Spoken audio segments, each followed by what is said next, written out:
रद्द करेगी?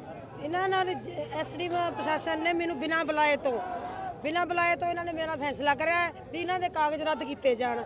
मैं एनओसी भी ली है, हाउस भी वो हाउस टैक्स भी भरया है, टूटियां के बिल भी भरे ने। पहला तो ये एसडीएम कहती है भी सारे कागज सही ने, हुण कहती है ये कब्जे ते बैठे हुए ने। मैं तो भाई यही कहती हूँ। हाँ जी, नजायज कहता कब्जा कराया होया। नजायज कब्जा किवें हो गया? पहला साडे एसडीएम 4 लड़े हुए ने इत्थे, चारे जिते हुए ने। हुण एमसी चारे एमसीआं ने इत्थे जित प्राप्त की है। हुण मैं किवें कब्जे ते बह गई बई? ਤੇ ਕੀ ਕਹਿਣਾ ਕੀ ਚਾਹੁੰਦੇ ਹੋ ਹੁਣ ਤੁਸੀਂ, ਕਿਉਂਕਿ ਇਹਨਾਂ ਨੇ ਰੱਦ ਕਰਤੇ ਹੁਣ मैं भाई यही कहना चाहती हाँ कि मैनू ये कागज मेरे हाई कोर्ट तक मैं लड़ना चाहती हाँ कि मेरे ये कागज रद्द ना किए जान, मेरा हक मैनू देण। ਹਾਂਜੀ, ਕੀ ਨਾਮ ਹੈ ਤੁਹਾਡਾ? ਬਲਵੰਤ ਸਿੰਘ ਜੀ, ਬਲਵੰਤ ਸਿੰਘ, ਕਿਹੜੇ ਵਾਰਡ 'ਚ ਰਹਿੰਦੇ ਹੋ ਤੇ ਕੀ ਸਮੱਸਿਆ ਆਈ ਹੈ? ਵਾਰਡ ਨੰਬਰ 15 'ਚ ਰਹਿੰਦੇ ਹਾਂ ਅਸੀਂ। ਵਾਰਡ ਨੰਬਰ 15 'ਚ ਅਸੀਂ ਰੇਸ਼ਮਾ ਨੂੰ ਇਲੈਕਸ਼ਨ ਵਾਸਤੇ ਖੜਾ ਕੀਤਾ ਸੀ, ਐਮਸੀ ਦੀ ਚੋਣ ਲੜਨ ਵਾਸਤੇ। ਠੀਕ ਹੈ ਜੀ। ਤਾਂ ਅਸੀਂ ਕੱਲ ਪਰਸੋਂ ਕਾਗਜ਼ ਭਰੇ 3 ਤਰੀਕ ਨੂੰ। ਕੱਲ 4 ਤਰੀਕ ਨੂੰ ਸ਼ਾਮ ਦੇ 5:30 ਵਜੇ ਤੱਕ ਬਿਲਕੁਲ ਠੀਕ ਸੀ ਸਾਰਾ ਕੁਝ। ਜ਼ਬਾਨੀ ਤੌਰ ਤੇ ਸਾਨੂੰ ਐਸਡੀਐਮ ਵੱਲੋਂ ਇੱਧਰੋਂ ਗੱਲ ਸੁਣਨ ਨੂੰ ਮਿਲੀ ਵੀ ਸਾਰਾ ਕੁਝ ਠੀਕ ਹੈ, ਕਿਉਂਕਿ ਵਿਕਾਸ ਲਹਿਰਾ ਮੰਚ ਦੇ 15 ਦੇ 15 ਵਾਰਡਾਂ ਦੇ ਵਿੱਚ ਖੜੇ ਸੀ ਬੰਦੇ, ਕਹਿੰਦੇ ਸਾਰਾ ਕੁਝ ਠੀਕ ਹੈ, ਕਿਸੇ ਦੇ ਕਾਗਜ਼ ਕੋਈ ਰੱਦ ਨਹੀਂ। ਲਗਭਗ 6:30-7 ਵਜੇ ਸਾਨੂੰ ਹੋਰ ਮਤਲਬ ਕਿ ਲਹਿਰੇ ਦੇ ਵਸਨੀਕਾਂ ਤੋਂ ਪਤਾ ਲੱਗਿਆ ਵੀ 15 ਨੰਬਰ ਵਾਰਡ ਦੇ ਕਾਗਜ਼ ਰੱਦ ਕੀਤੇ ਗਏ ਨੇ। ਅਸੀਂ ਉਰੇ ਆਏ ਰਾਤ, ਉਰੇ ਨਾਇਬ ਸਾਹਿਬ ਬੈਠੇ ਸੀ, ਨਾਇਬ ਤਹਿਸੀਲਦਾਰ ਸਾਹਿਬ, ਉਹਨਾਂ ਨੂੰ ਪਤਾ ਕਰਨ ਦੀ ਕੋਸ਼ਿਸ਼ ਕੀਤੀ ਵੀ ਕੀ ਗੱਲ ਹੋ ਗਈ ਜੀ। ਉਹਨਾਂ ਨੇ ਸਾਨੂੰ ਮਾੜਾ ਮੋਟਾ ਦੱਸਿਆ, ਕਹਿੰਦੇ ਉਹ ਤੁਸੀਂ ਰਹਿੰਦੇ ਹੋ ਜਿੱਥੇ ਜਿਹੜੀ ਜਗ੍ਹਾ 'ਤੇ ਉਹ ਗੈਰ ਕਾਨੂੰਨੀ ਜਗ੍ਹਾ। ਹਾਲਾਂਕਿ ਮੈਂ ਇਸ 'ਤੇ ਸਫਾਈ ਦੇਣਾ ਚਾਹੁੰਦਾ, ਕਿਉਂਕਿ ਤੁਹਾਡੇ ਤੱਕ ਜੋ ਤੁਹਾਡੀ ਗੱਲ ਹੈ ਸਾਰੇ ਪੰਜਾਬ ਦੇ ਵਿੱਚ ਜਾਣੀ ਹੈ। ਇਹ ਕਹਿਣਾ ਚਾਹੁੰਦਾ ਵੀ ਅੱਜ ਤੋਂ 4 ਦਿਨ ਪਹਿਲਾਂ ਅਸੀਂ ਹਾਊਸ ਟੈਕਸ ਭਰਿਆ ਉਸ ਜਗ੍ਹਾ ਦਾ। ਨਗਰ ਕੌਂਸਲ ਵੱਲੋਂ ਹਰ ਇੱਕ ਘਰ ਦੇ ਨੰਬਰ ਪਲੇਟ ਲੱਗੀ ਹੋਈ ਹੈ, ਬਕਾਇਦਾ ਸਾਨੂੰ ਬਿਜਲੀ ਦਾ ਮਤਲਬ ਬਿੱਲ ਉੱਤੇ ਭਰਨ ਨੂੰ ਮਿਲਦਾ ਹੈ ਵੀ ਬਕਾਇਦਾ ਅਸੀਂ ਟੂਟੀ ਦਾ ਬਿੱਲ ਭਰਦੇ ਹਾਂ। ਹਾਊਸ ਟੈਕਸ ਭਰਿਆ 2600 ਰੁਪਿਆ, ਐਨਓਸੀ ਲਈ ਹੈ ਅਸੀਂ 4 ਦਿਨ ਪਹਿਲਾਂ। ਇਹ ਅਸੀਂ ਮਤਲਬ ਪ੍ਰਸ਼ਾਸਨ ਨੂੰ ਦੱਸਣਾ ਚਾਹੁੰਦੇ ਹਾਂ ਵੀ ਅਸੀਂ ਪਿਛਲੇ 25 ਸਾਲਾਂ ਤੋਂ ਉੱਥੇ ਇਲੈਕਸ਼ਨ ਲੜ ਰਹੇ ਹਾਂ। ਮੈਂ ਇਸ ਟਾਈਮ ਮੌਜੂਦਾ ਐਮਸੀ ਹਾਂ, ਉੱਥੋਂ ਜਿੱਤਿਆ। ਉਸ ਤੋਂ ਪਹਿਲਾਂ ਸੀਨੀਅਰ ਮੀਤ ਪ੍ਰਧਾਨ ਮਹਿੰਦਰ ਰਾਮ ਜੀ ਰਹਿ ਚੁੱਕੇ ਨੇ। ਉਸ ਤੋਂ ਪਹਿਲਾਂ ਅਸੀਂ ਜਿੰਨੇ ਮਤਲਬ 25 ਸਾਲ ਹੋ ਗਏ ਸਾਨੂੰ, 25 ਸਾਲ ਹੋ ਗਏ ਸਾਨੂੰ ਐਮਸੀ ਆਪਦਾ ਬਣਾਉਂਦੇ ਨੇ। ਅੱਜ ਹੀ ਇਹ ਮਿਲੀ ਭੁਗਤੀ ਕਾਰਨ ਅਸੀਂ ਭੇਡ ਚਾੜਨ ਜਾ ਰਹੇ ਹਾਂ ਇੱਕ ਜੋ ਧੱਕੇਸ਼ਾਹੀ ਦੇ।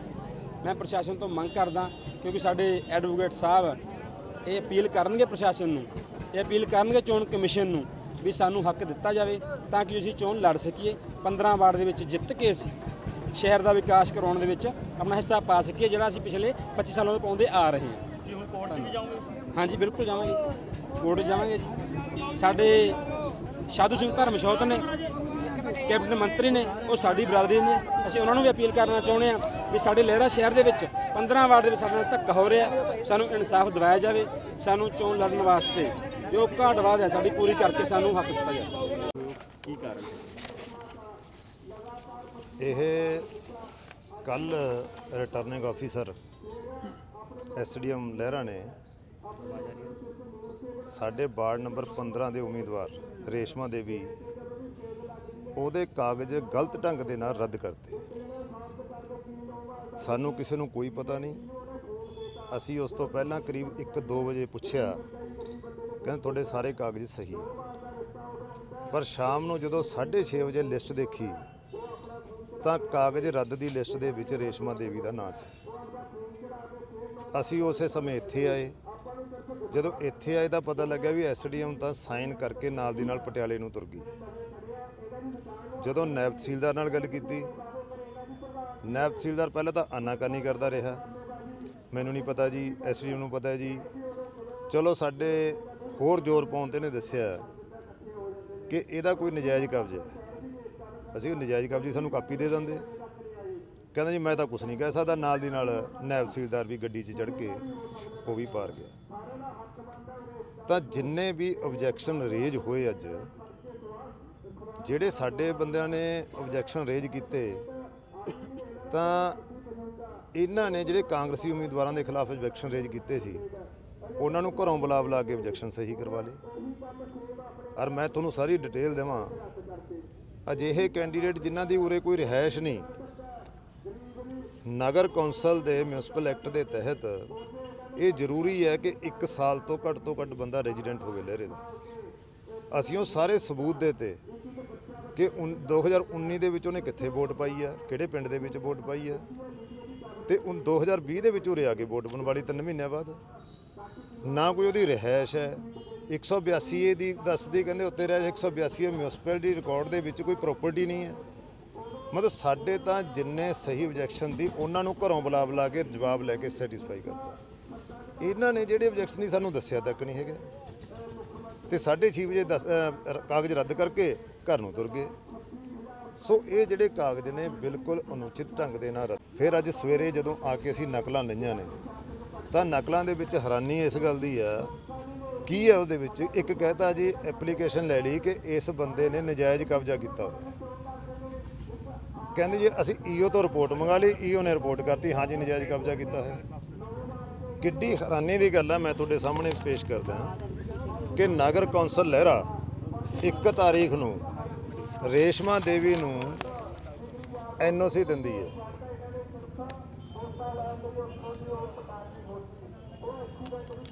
ਕਿ ਕੋਈ ਇਹਦੇ ਵੱਲ ਮਿਊਨਿਸਪੈਲਿਟੀ ਦੀ ਕੋਈ ਗੱਲ ਨਹੀਂ, ਕੋਈ ਬਕਾਇਆ ਨਹੀਂ ਹੈ, ਕੁਝ ਨਹੀਂ। ਤੇ 3 ਤਰੀਕ ਨੂੰ ਇਹਦੇ ਕਾਗਜ਼ ਰੱਦ ਕਰਦੀ ਹੈ। ਸੋ ਉਸ ਤੋਂ ਬਾਅਦ ਰੇਸ਼ਮਾ ਦੇਵੀ ਦੇ ਘਰ ਵਾਲੇ ਤੋਂ 2600 ਰੁਪਇਆ ਪ੍ਰਾਪਰਟੀ ਟੈਕਸ ਭਰਾਇਆ ਜਾਂਦਾ ਹੈ। ਜੇ ਪ੍ਰਾਪਰਟੀ ਉਹਦੀ ਦੀ ਤਾਂ ਹੀ ਪ੍ਰਾਪਰਟੀ ਟੈਕਸ ਭਰਾਇਆ ਜਾਂਦਾ ਹੈ। ਉਹ ਪ੍ਰਾਪਰਟੀ ਟੈਕਸ ਦੀ ਰਸੀਦ ਵੀ ਸਾਡੇ ਕੋਲੇ ਹੈ।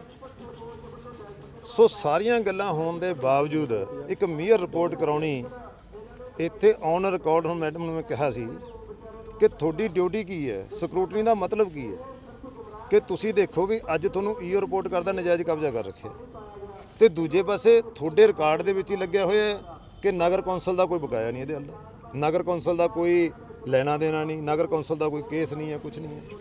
ਚਲੋ ਜੇ ਇਹ ਵੀ ਗੱਲ ਇਹਨਾਂ ਦੀ ਮੰਨ ਲਈਏ ਵੀ ਨਜਾਇਜ਼ ਕਬਜ਼ਾ ਕੀਤਾ ਹੋਇਆ, ਅੱਜ ਤੱਕ ਮਿਊਨਿਸਪਲ ਕਮੇਟੀ ਵੱਲੋਂ ਕੋਈ ਨੋਟਿਸ ਦਿੱਤਾ ਗਿਆ ਹੋਵੇ, ਕੋਈ ਉਹਨਾਂ ਤੋਂ ਜਵਾਬ ਮੰਗਿਆ ਗਿਆ ਹੋਵੇ, ਉਹ ਕੋਈ ਜਵਾਬ ਨਹੀਂ ਹੈਗਾ।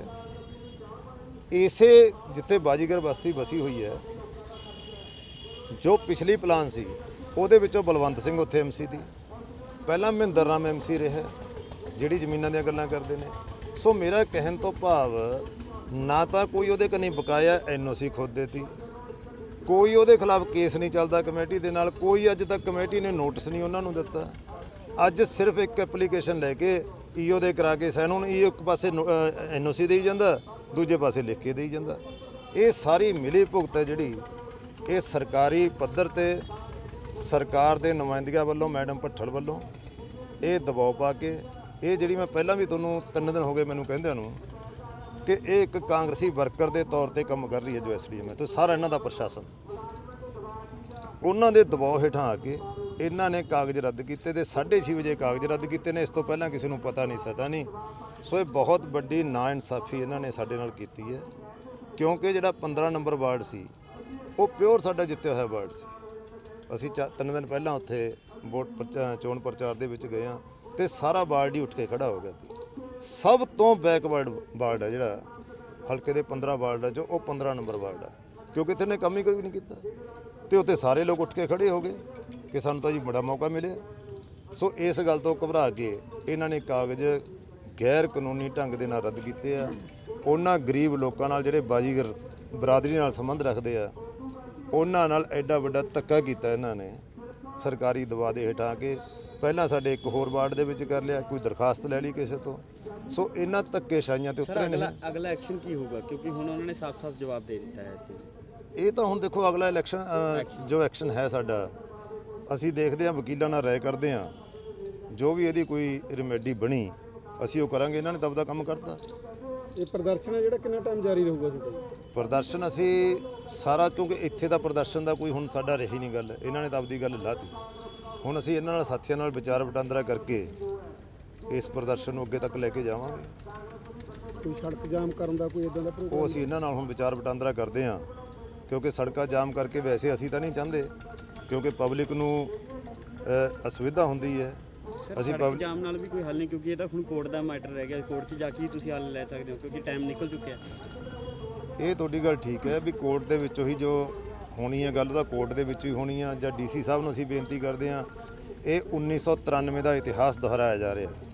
1993 ਦੇ ਵਿੱਚ ਜਦੋਂ ਅਸੀਂ ਨਗਰ ਕੌਂਸਲ ਚੋਣਾਂ ਲੜੀਆਂ ਸੀ, ਉੱਧਰੋਂ ਮੈਡਮ ਭੱਠਲ ਨੇ ਲੜਾਈਆਂ ਸੀ, 11 ਵਾਰਡ ਹੁੰਦੇ ਸੀ, ਉਦੋਂ ਵੀ ਇਹ ਗੱਲਾਂ ਆਈਆਂ ਸੀ।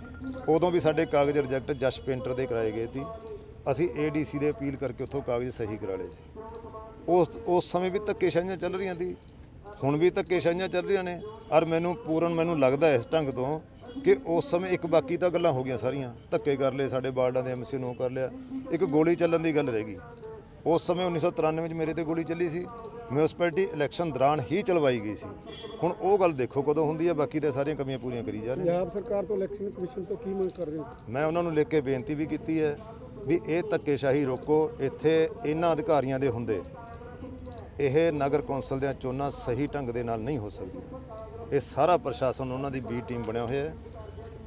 ਮੈਂ ਫਿਰ ਉਸ ਦੇ ਵਿੱਚ ਜਾਣਾ ਚਾਹੁੰਦਾ, 1993 ਦੇ ਵਿੱਚ ਵੀ ਜੇ ਹੈ ਐਸਡੀਐਮ ਸੀ ਇੱਥੇ ਦੀਪਿੰਦਰ ਸਿੰਘ, ਉਹਨੇ ਵੀ ਇਹੀ ਧੱਕੇ ਕੀਤੇ ਸੀ।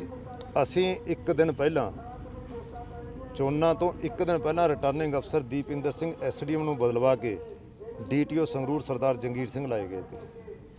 ਮੈਂ ਹੁਣ ਵੀ ਇਹੀ ਮੰਗ ਕਰਦਾ ਕਿ ਇਸ ਨੂੰ ਰਿਟਰਨਿੰਗ ਅਫਸਰ ਨੂੰ ਤੋਂ ਤੁਰੰਤ ਬਦਲਿਆ ਜਾਵੇ ਤੇ ਸਾਰੇ ਜਿਹੜਾ ਪੁਲਿਸ ਪ੍ਰਸ਼ਾਸਨ ਹੈ ਉਹ ਵੀ ਹੁਣੇ ਗੱਲਾਂ ਕਰਦੇ ਨੇ। ਅੱਜ ਮੈਂ ਸੁਣ ਰਿਹਾ ਸੀ, ਕਹਿੰਦੇ ਜੀ ਰਾਹੁਲ ਇੰਦਰ ਨੇ ਕਹਿੰਦੇ 300 ਮੁੰਡਾ ਕਹਿਤਾ, ਅਗਲੇ ਦਿਨ ਕਹਿੰਦੇ 500 ਕਹਿਤਾ। ਅਸੀਂ 500 ਤੋਂ ਘਬਰਾਉਣ ਵਾਲੇ ਨਹੀਂ ਹਾਂ। ਅਸੀਂ ਹਰ ਸ਼ਾਂਤੀਪੂਰਵਕ ਢੰਗ ਦੇ ਨਾਲ ਮਿਊਨਿਸਪਲ ਕੌਂਸਲ ਦੀਆਂ ਚੋਣਾਂ ਲੜਨਾ ਚਾਹੁੰਦੇ ਹਾਂ। ਪਰ ਜੇ ਸਾਨੂੰ ਤੰਗ ਪਰੇਸ਼ਾਨ ਕੀਤਾ ਗਿਆ, ਅਸੀਂ ਇੱਟ ਦਾ ਜਵਾਬ ਪੱਥਰ ਨਾਲ ਵੀ ਦੇਣ ਜਾਂਦੇ, ਅਸੀਂ ਦੇਵਾਂਗੇ ਵੀ। ਪ੍ਰੋਟੈਸਟ ਹੋ ਰਿਹਾ, ਕਹਿੰਦੇ ਵੀ ਜਾਣਬੁੱਝ ਕੇ ਐਸਡੀਐਮ ਸਾਹਿਬ ਨੇ ਨੋਮੀਨੇਸ਼ਨ ਰੱਦ ਕਰੇ। ਇਹਦੇ ਬਾਰੇ ਕੀ ਕਹਿਣਾ ਚਾਹੋਗੇ? ਦੇਖੋ, ਸਾਡੇ ਦਫ਼ਤਰ ਵੱਲੋਂ ਐਸਾ ਕੁਝ ਵੀ ਨਹੀਂ ਕੀਤਾ ਗਿਆ। ਸਾਡੇ ਵੱਲੋਂ ਬਿਲਕੁਲ ਮੈਰਿਟ ਤੇ ਜਾ ਕੇ ਸਾਰੀਆਂ ਨੋਮੀਨੇਸ਼ਨ ਫਾਈਲਸ ਨੂੰ ਐਗਜ਼ਾਮਿਨ ਕੀਤਾ ਗਿਆ ਔਰ ਜੋ ਅੰਡਰ ਦਾ ਰੂਲਸ ਕਾਰਵਾਈ ਸੀ ਉਹੀ ਕੀਤੀ ਗਈ ਹੈ। ਸਾਡੇ ਕੋਲ ਬਹੁਤ ਸਾਰੀ ਸ਼ਿਕਾਇਤਾਂ ਆਈਆਂ ਸੀ, ਬਹੁਤ ਸਾਰੇ ਕੈਂਡੀਡੇਟਸ ਤੇ ਕਾਗਜ਼ ਰੱਦ ਕਰਨ ਦੀਆਂ ਰਿਕੁਐਸਟਾਂ ਆਈਆਂ ਸੀਗੀਆਂ, ਲੇਕਿਨ ਅਸੀਂ ਸਭ ਦੀ ਪੜਤਾਲ ਕਰਵਾਈ ਹੈ ਔਰ ਪੜਤਾਲ ਦੇ ਵਿੱਚ ਜੋ ਵੀ ਸਾਨੂੰ ਰਿਪੋਰਟ ਆਈ ਹੈ, ਬਿਲਕੁਲ ਅਸੀਂ ਰਿਪੋਰਟ ਨੂੰ ਆਪਣੇ ਮੈਰਿਟ ਦੇ ਆਧਾਰ ਤੇ ਰਿਪੋਰਟ ਦੇ ਮੁਤਾਬਿਕ ਹੀ ਫੈਸਲਾ ਕੀਤਾ ਗਿਆ। ਇਹੀ ਮੇਰੇ ਵੱਲੋਂ ਦੱਸਿਆ ਗਿਆ ਕਿ ਈਵਨ ਮਿਸਿਸ ਕਾਂਤਾ ਦੇਵੀ ਦੀ ਵੀ ਸਾਡੇ ਕੋਲੋਂ ਕੋਈ ਸ਼ਿਕਾਇਤ ਆਈ ਸੀ ਕਿ ਇਹਨਾਂ ਦੇ ਕਾਗਜ਼ ਰੱਦ ਕੀਤੇ ਜਾਣ, ਪਰ ਜਦੋਂ ਅਸੀਂ ਉਹਨੂੰ ਐਗਜ਼ਾਮਿਨ ਕਰਵਾਇਆ ਤਾਂ ਸਾਨੂੰ ਲੱਗਿਆ ਕਿ ਇਸ ਸ਼ਿਕਾਇਤ ਦੇ ਵਿੱਚ ਕੋਈ ਦਮ ਨਹੀਂ ਹੈ ਔਰ ਅਸੀਂ ਉਹਨਾਂ ਦੇ ਕਾਗਜ਼ ਜਿਹੜੇ ਅਸੈਪਟ ਕੀਤੇ ਆ। ਮੈਮ, ਇੱਕ ਇਹਨਾਂ ਨੇ ਆਰੋਪ ਇਹ ਵੀ ਲਾਇਆ ਵੀ ਨਗਰ ਕੌਂਸਲ ਚੋਣਾਂ ਤੋਂ ਪਹਿਲਾਂ ਜਦੋਂ ਉਮੀਦਵਾਰ ਬਣਦੇ ਰਹੇ ਆ ਉਦੋਂ ਵੀ ਉਹਨਾਂ ਦੇ ਉਹੀ ਘਰ ਸੀ, ਉਹੀ ਸੀਗਾ। ਹੁਣ ਕਿਉਂ ਨਗਰ ਕੌਂਸਲ ਨੇ ਇਹ ਜਿਹੜਾ ਲਾਇਆ ਇਹਨਾਂ ਨੇ? ਦੇਖੋ, ਆਰਓ ਆਫਿਸ ਨੇ ਇਸ ਚੀਜ਼ਾਂ ਦੀ ਡਿਟੇਲ ਦੇ ਵਿੱਚ ਨਹੀਂ ਜਾਣਾ। ਆਰਓ ਨੇ ਸਿਰਫ ਆਪਣੇ ਕੋਲ ਜਿਹੜੇ ਨਾਮਜ਼ਦਗੀ ਪੱਤਰ ਪ੍ਰਾਪਤ ਹੋਏ ਹੈ ਉਹੀ ਉਮੀਦਵਾਰਾਂ ਦੀ ਜੇ ਕੋਈ ਸ਼ਿਕਾਇਤ ਪ੍ਰਾਪਤ ਹੋਈ ਹੈ ਉਹਦੀ ਪੜਤਾਲ ਦੇ ਨਾਲ ਹੀ ਸਕਰੂਟਨੀ ਕਰਨੀ ਹੁੰਦੀ ਹੈ। ਪਹਿਲਾਂ ਕੀ ਹੋਇਆ ਜਾਂ ਬਾਅਦ ਦੇ ਵਿੱਚ ਕੀ ਹੋਇਆ, ਇਹ ਆਰਓ ਦਾ ਪ੍ਰੀਵਿਊ ਨਹੀਂ ਹੁੰਦਾ। ਇੱਕ ਐਨਓਸੀ ਦਿੱਤੀ ਹੋਈ ਹੈ ਜੀ ਕਮੇਟੀ ਨੇ ਉਹਨਾਂ ਨੂੰ ਹਾਊਸ ਟੈਕਸ ਪ੍ਰੋਪਰਟੀ ਟੈਕਸ ਵੀ ਭਰਵਾਇਆ ਜੀ ਉਸੇ ਥਾਂ ਦਾ। ਐਨਓਸੀ ਦਿੱਤੀ ਗਈ, ਪਾਣੀ ਦਾ ਬਿੱਲ ਭਰਵਾਇਆ ਜੀ। ਉਹ ਕਮੇਟੀ ਦਾ ਮੈਟਰ ਹੈਗਾ ਕਿ ਉਹਨਾਂ ਨੇ ਕਿਸ ਚੀਜ਼ ਦੀ ਐਨਓਸੀ ਦਿੱਤੀ ਹੈ। That committee has to see, ਕਿਉਂਕਿ ਕਮਿਸ਼ਨ ਨੇ ਇਸ ਵਾਰੀ ਐਨਓਸੀ ਦੀ ਜਿਹੜੀ ਕੰਡੀਸ਼ਨ ਹੀ ਵੇਵ ਆਫ ਕਰ ਦਿੱਤੀ ਸੀ।